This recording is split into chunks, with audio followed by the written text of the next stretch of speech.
বর্তমান সরকার দায়িত্ব নেওয়ার পর জ্বালানি আমদানিতে প্রায় $2 বিলিয়ন ব্যয় হয়েছে বলে জানিয়েছেন বিদ্যুৎ, জ্বালানি ও খনিজ সম্পদ মন্ত্রী। তিনি বলেন, বৈশ্বিক যুদ্ধ পরিস্থিতির কারণে আমদানি ব্যয় বেড়ে যাওয়ায় বিদ্যুতের উৎপাদন খরচও বেড়েছে, যা দেশের বৈদেশিক মুদ্রা রিজার্ভের উপর বড় চাপ। সোমবার সকালে রাজধানীর চীন মৈত্রী সম্মেলন কেন্দ্রে ন্যাশনাল ডেভেলপমেন্ট প্রোগ্রাম এনডিপি আয়োজিত উন্নয়ন কণ্ঠস্বর শীর্ষক কর্মশালায় এসব কথা বলেন বিদ্যুৎ মন্ত্রী। এ সময় তিনি অভিযোগ করেন, বিগত সরকার সমুদ্র জয় করলেও সামুদ্রিক জ্বালানি সম্পদ আহরণে উল্লেখযোগ্য কোনো অগ্রগতি করতে পারেনি, অথচ প্রতিবেশী দেশগুলো এই খাতে অনেক দূর অগ্রসর হয়েছে। তিনি বলেন, সমাজ কল্যাণমুখী রাষ্ট্র গঠনে নবায়নযোগ্য জ্বালানিতে উন্নয়ন সহযোগীদের আরও বিনিয়োগ ও সহযোগিতা প্রয়োজন।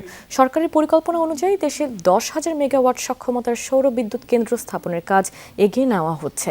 পাশাপাশি ব্যক্তি ও বাণিজ্যিক পর্যায়ে সৌর বিদ্যুতের ব্যবহার বাড়াতে এবারের বাজেটের ট্যাক্স শিথিল রাখা হয়েছে। আমরা দায়িত্বভার গ্রহণ করার পরে in 2 months I had to spend $2 billion to import petrol and other thing. তো এটা তো একটা যে কোনো একটা দেশের জন্য তার রিজার্ভের উপর একটা বিরাট প্রেশার। তা আমরা যদি এই প্রেশারটাকে ইজ আউট করতে চাই, আপনারা এনজিও যারা আছেন আপনাদের কাছে আমার একটা রিকোয়েস্ট থাকবে যে আপনারা রুরাল এরিয়াটাকে টেক কেয়ার করেন।